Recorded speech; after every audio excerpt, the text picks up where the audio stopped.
தமிழ்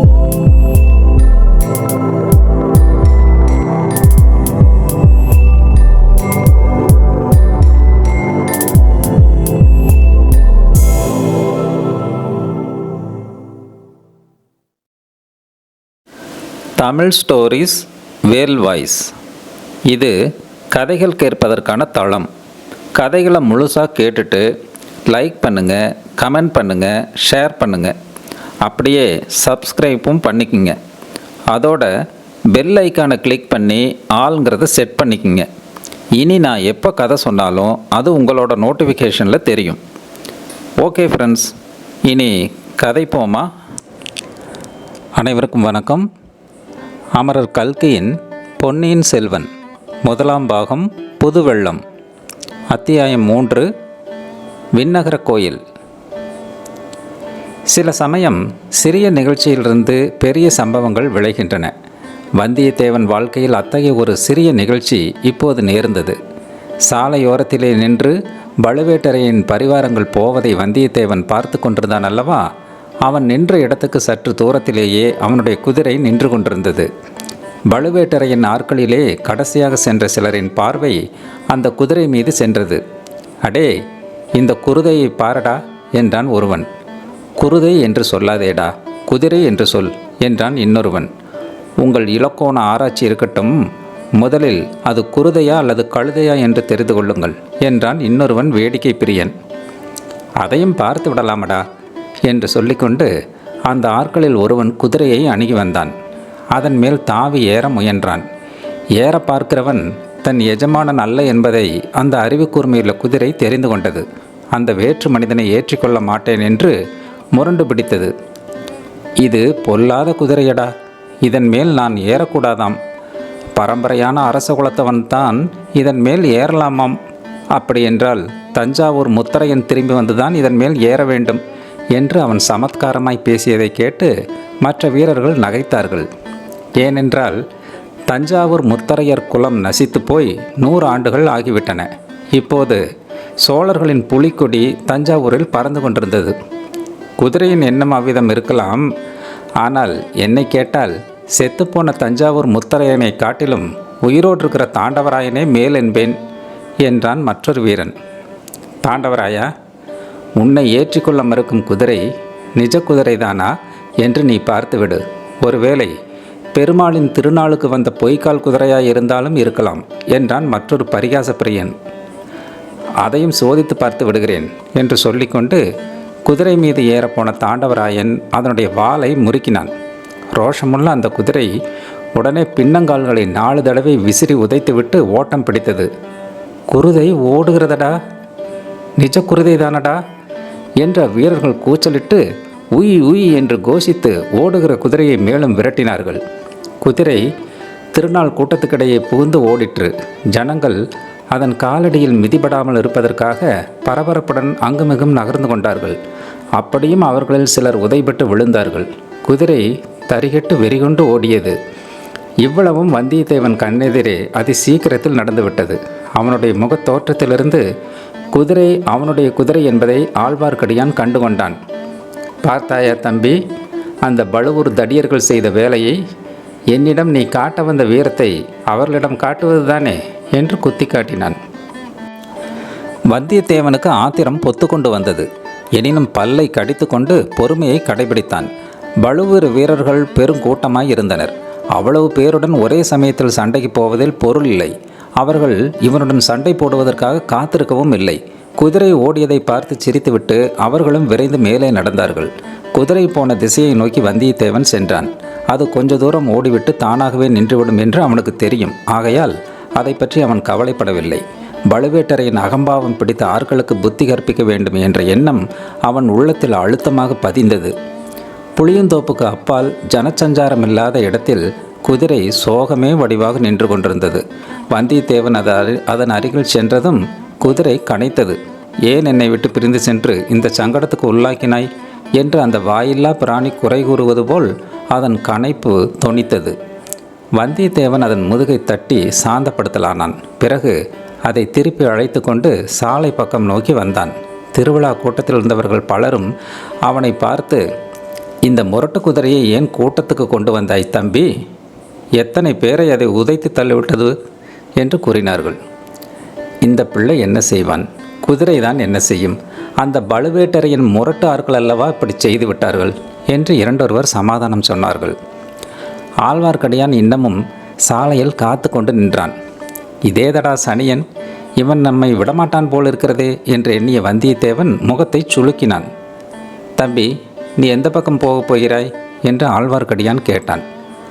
நானா?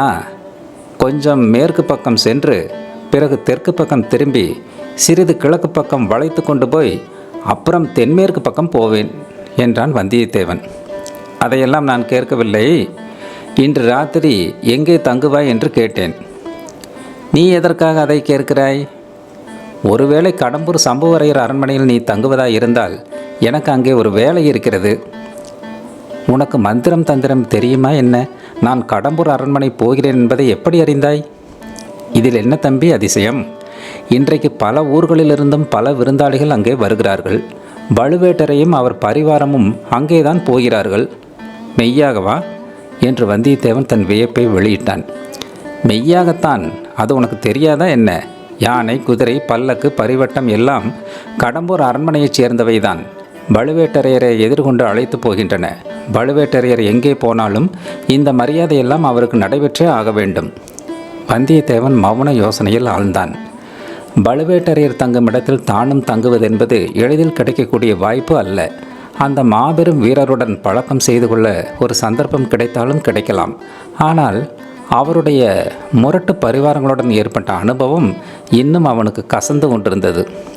தம்பி, எனக்கு ஒரு உதவி செய்வாயா என்று ஆழ்வார்க்கடியான் இரக்கமான குரலில் கேட்டான். உனக்கு நான் செய்யக்கூடிய உதவி என்ன இருக்க முடியும்? இந்த பக்கத்துக்கே நான் புதியவன். உன்னால் முடியக்கூடிய காரியத்தையே சொல்லுவேன். இன்றிரவு என்னை கடம்பூர் அரண்மனைக்கு அழைத்து கொண்டு போ. எதற்காக? அங்கே யாராவது வீரசைவர் வருகிறாரா? சிவன் பெரிய தெய்வமா, திருமால் பெரிய தெய்வமா என்று விவாதித்து முடிவு கட்டப் போகிறீர்களா? இல்லை இல்லை, சண்டை பிடிப்பதே என் வேலை என்று நினைக்க வேண்டாம். இன்றிரவு கடம்பூர் மாளிகையில் பெரிய விருந்து நடைபெறும். விருந்துக்கு பிறகு களியாட்டம், சாமியாட்டம், குறவை கூத்து எல்லாம் நடைபெறும். குறவை கூத்து பார்க்க வேண்டும் என்று எனக்கு ஆசை. அப்படி இருந்தாலும் நான் உன்னை எப்படி அழைத்து போக முடியும்? என்னை உன் பணியாள் என்று சொன்னால் போகிறது. வந்தியத்தேவனுக்கு முன்னால் ஏற்பட்ட சந்தேகம் வலுப்பட்டது. அந்த மாதிரி ஏமாற்று மோசடிக்கெல்லாம் நீ வேறு யாரையாவது பார்க்க வேண்டும். உன்னை போன்ற பணியாளன் எனக்கு தேவையில்லை. சொன்னால் நம்பவும் மாட்டார்கள். மேலும் நீ சொன்னதையெல்லாம் யோசித்து பார்த்தால் என்னையே இன்று கோட்டைக்குள் விடுவார்களோ என்ற சந்தேகம் உண்டாகிறது. அப்படியானால் நீ கடம்பூருக்கு அழைப்பு பெற்று போகவில்லை என்று சொல்லு. ஒரு வகையில் அழைப்பு இருக்கிறது. சம்புவரையர் மகன் கந்தமாறவேல் என்னுடைய உற்ற நண்பன். இந்த பக்கம் வந்தால் அவருடைய அரண்மனைக்கு அவசியம் வர வேண்டும் என்று என்னை பலமுறை அழைத்திருக்கிறான். இவ்வளவுதானா? அப்படியானால் உன் பாடே இன்றைக்கு கொஞ்சம் திண்டாட்டமாகத்தான் இருக்கும். இருவரும் சிறிது நேரம் மௌனமாக போய் கொண்டிருந்தார்கள். ஏன் என்னை இன்னும் தொடர்ந்து வருகிறாய் என்று வந்தியத்தேவன் கேட்டான். அந்த கேள்வியை நானும் திருப்பி கேட்கலாம். நீ ஏன் என்னை தொடர்கிறாய்? உன் வழியே போவதுதானே. வழி தெரியாத குற்றத்தினால்தான் தம்பி. நீ எங்கே போகிறாய்? ஒருவேளை கடம்பூருக்குத்தானா? இல்லை, நீதான் என்னை அங்கு அழைத்து போக முடியாது என்று சொல்லிவிட்டாயே. நான் விண்ணகர கோயிலுக்கு போகிறேன். வீரநாராயண பெருமாள் சன்னதிக்குத்தானே? ஆம், நானும் அந்த ஆலயத்துக்கு வந்து பெருமாளை சேவிப்பதற்கு விரும்புகிறேன். ஒருவேளை விஷ்ணு ஆலயத்துக்கு நீ வரமாட்டாயோ என்று பார்த்தேன். பார்க்க வேண்டிய கோயில், தரிசிக்க வேண்டிய சன்னதி. இங்கே ஈஸ்வர முனிகள் என்ற பட்டர் பெருமாளுக்கு கைங்கரியம் செய்து வருகிறார். அவர் பெரிய மகான். நானும் கேள்விப்பட்டிருக்கிறேன். ஒரே கூட்டமாக இருக்கிறதே. கோயிலில் ஏதாவது விசேஷ உற்சவம் உண்டோ? ஆம், இன்று ஆண்டாள் திருநட்சத்திரம். ஆடி 18ஆம் பெருக்கோடு ஆண்டாளின் திருநட்சத்திரமும் சேர்ந்து கொண்டது. அதனால்தான் இவ்வளவு கோலாகலம். தம்பி, ஆண்டாள் பாசுரம் ஏதாவது நீ கேட்டிருக்கிறாயா? கேட்டதில்லை. கேட்காதே. அதை காதினாலேயே கேட்காதே. ஏன் அவ்வளவு வைஷமியம்? வைஷமியமும் இல்லை, விரோதமும் இல்லை. உன்னுடைய நன்மைக்கு சொன்னேன். ஆண்டாளின் இனிய பாசுரத்தை நீ கேட்டுவிட்டாயானால் அப்புறம் வாளையும் வேலையும் விட்டெறிந்து விட்டு என்னை போல் நீயும் கண்ணன் மேல் காதல் கொண்டு விண்ணகர யாத்திரை கிளம்பி விடுவாய். உனக்கு ஆண்டாள் பாசுரங்கள் தெரியுமா? பாடுவாயா? சில தெரியும். வேதம் தமிழ் செய்த நம்மாழ்வார் பாசுரங்களில் சில தெரியும். பெருமாள் சந்நிதியில் பாடப்போகிறேன், வேண்டுமானால் கேட்டுக்கொள். இதோ கோவிலும் வந்துவிட்டது. இதற்குள் உண்மையிலேயே வீரநாராயண பெருமாள் கோயிலை அவர்கள் நெருங்கி வந்து விட்டார்கள். சிறு குறிப்பு: விஜயாலய சோழனின் பேரனான முதற் பராந்தக சோழன் மதுரையும் ஈழமும் கொண்ட கோப்பரகேசரி என்ற பட்டம் பெற்றவன். சோழ பேரரசுக்கு அஸ்திவாரம் அமைத்தவன் அவனே. தில்லை சிற்றம்பலத்துக்கு அவன் பொன்கூரை வேய்ந்து சரித்திர புகழ் பெற்றவன். சோழ சிகாமணி, சூரசிகாமணி முதலிய பல விருது பெயர்களோடு வீரநாராயணன் என்னும் சிறப்பு பெயரையும் அவன் கொண்டிருந்தான். பராந்தகனுடைய காலத்தில் வடக்கே இரட்டை மண்டலத்து ராஷ்டிரகூட மன்னர்கள் வலிமை பெற்று விளங்கினார்கள். மானிய கேடத்திலிருந்து அவர்கள் படையெடுத்து வரக்கூடும் என்று பராந்தகன் எதிர்பார்த்தான். எனவே தனது முதற் புதல்வனாகிய இளவரசன் ராஜாதித்தனை ஒரு பெரிய சைனியத்துடன் திருமணைப்பாடி நாட்டில் இருக்கச் செய்தான். அந்த சைனியத்தைச் சேர்ந்த லட்சக்கணக்கான வீரர்கள் வேலையின்றி சும்மா இருக்க நேர்ந்த காலத்தில் ராஜாதித்தன் ஒரு யோசனை செய்தான். குடிமக்களுக்கு உபயோகமான ஒரு பெரும் பணியை அவர்களை கொண்டு செய்விக்க எண்ணினான். வடகாவேரி என்று பக்தர்களாலும் கொள்ளிடம் என்று மற்றவர்களாலும் அழைக்கப்பட்ட பெரு நதியின் வழியாக அளவில்லாத வெள்ள நீர் ஓடி வீணை கடலில் கலந்து கொண்டிருந்தது. அதில் ஒரு பகுதியை பயன்படுத்த எண்ணி தன் வசமிருந்த வீரர்களை கொண்டு கடல் போன்ற விசாலமான ஏரி ஒன்றை அமைத்தான். அதை தன் அருமை தந்தையின் பெயரால் வீரநாராயண ஏரி என்று அழைத்தான். அதன் கரையில் வீரநாராயண புரத்தை ஏற்படுத்தி அதில் ஒரு விண்ணகரையும் எடுத்தான். விஷ்ணு கிரகம் என்பது அந்நாளில் விண்ணகரம் என்று தமிழாக்கப்பட்டு வழங்கியது. ஸ்ரீமன் நாராயணமூர்த்தி நீரில் பள்ளி கொண்டு நீர்மயமாக இருப்பவர் அல்லவா? எனவே ஏரிகளை காத்தருள்வதற்காக ஏரிக்கரையொட்டி ஸ்ரீ நாராயணமூர்த்திக்கு கோயில் எடுப்பது அக்காலத்து வழக்கம். அதன்படி வீரநாராயணபுர விண்ணகரத்தில் வீரநாராயண பெருமாளை கோயில் கொண்டு எழுந்தருளச் செய்தான். அத்தகைய பெருமாளின் கோயிலுக்குத்தான் இப்போது வந்தியத்தேவனும் ஆழ்வார்க்கடியானும் சென்றார்கள். சந்நிதிக்கு வந்து நின்றதும் ஆழ்வார்க்கடியான் பாட ஆரம்பித்தான். ஆண்டாளின் பாசுரங்கள் சிலவற்றை பாடிய பிறகு நம்மாழ்வாரின் தமிழ் வேதத்திலிருந்து சில பாசுரங்களை பாடினான். இவ்விதம் பாடி வந்தபோது ஆழ்வார்க்கடியானுடைய கண்களிலிருந்து கண்ணீர் பெருகி தாரை தாரையாய் அவன் கன்னத்தின் வழியாக வழிந்தோடியது. வந்தியத்தேவன் பாடல்களை கவனமாகவே கேட்டு வந்தான். அவனுக்கு கண்ணீர் வராவிட்டாலும் உள்ளம் கசிந்துருகியது. ஆழ்வார்க்கடியானை பற்றி அவன் முன்னர் கொண்டிருந்த கருத்தும் மாறியது. இவன் பரமபக்தன் என்று எண்ணிக்கொண்டான். வந்தியத்தேவனைப் போலவே கவனமாக அப்பாசுரங்களை இன்னும் சிலரும் கேட்டார்கள். கோவில் முதலிமார்கள் கேட்டார்கள். அர்ச்சகர் ஈசுவர பட்டரும் கண்ணில் நீர் மல்கி நின்று கேட்டார். அவருக்கு அருகில் நின்று கொண்டு அவருடைய இளம் புதல்வன் பால்மனம் மாறா பாலகன் ஒருவன் கேட்டுக்கொண்டிருந்தான். ஆழ்வார்க்கடியான் 10 பாசுரங்களை பாடினார். கேட்டிருந்த பட்டரின் குமாரனாகிய பாலகன் தன் தந்தையிடம் ஏதோ கூறினான். அவர் மல்கிய கண்ணீரை துடைத்து கொண்டு, ஐயா, குருகூர் சடகோபர் என்னும் நம்மாழ்வார் மொத்தம் 1000 பாடல்கள் பாடியிருப்பதாக தெரிகிறதே, அவ்வளவும் உமக்கு தெரியுமா என்று கேட்டார்.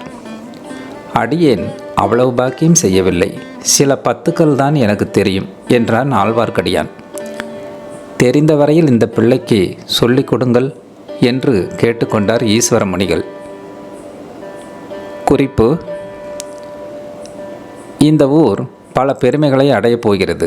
பால்வடியும் முகத்தில் தேஜஸ் பொழிய நின்று நம்மாழ்வார் பாசுரங்களை கேட்ட பாலகன் வளர்ந்து நாதமுனிகள் என்ற திருநாமத்துடன் வைஷ்ணவ ஆச்சாரிய பரம்பரையில் முதலாவது ஆச்சாரியாராகப் போகிறார். குருகூர் என்னும் ஆழ்வார் திருநகருக்கு சென்று வேதம் தமிழ் செய்த நம்மாழ்வாரின் 1000 பாசுரங்களையும் தேடி சேகரித்து வரப்போகிறார். அப்பாசுரங்களை அவருடைய சீடர்கள் இசையுடன் பாடி நாடெங்கும் பரப்பப் போகிறார்கள். நாதமுனிகளின் பேரராக அவதரிக்கப் போகும் ஆளவந்தார் பல அற்புதங்களை செய்தருளப் போகிறார். இந்த இருவரும் அவதரித்த சேஸ்திரத்தை தரிசிக்க உடையவராகிய ஸ்ரீ ராமானுஜரே ஒரு நாள் வரப்போகிறார்.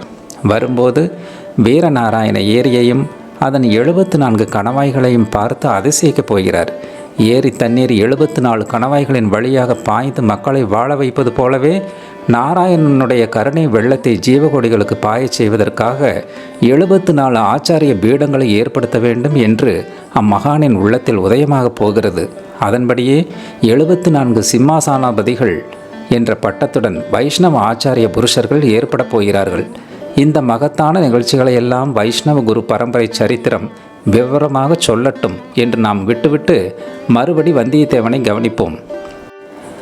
பெருமாளை சேவித்துவிட்டு ஆலயத்துக்கு வெளியில் வந்ததும் வந்தியத்தேவன் ஆழ்வார்க்கடியானை பார்த்து, நம்பிகளே, தாங்கள் இத்தகைய பரம பக்தர் என்றும் பண்டித சிகாமணி என்றும் எனக்கு தெரியாமல் போயிற்று.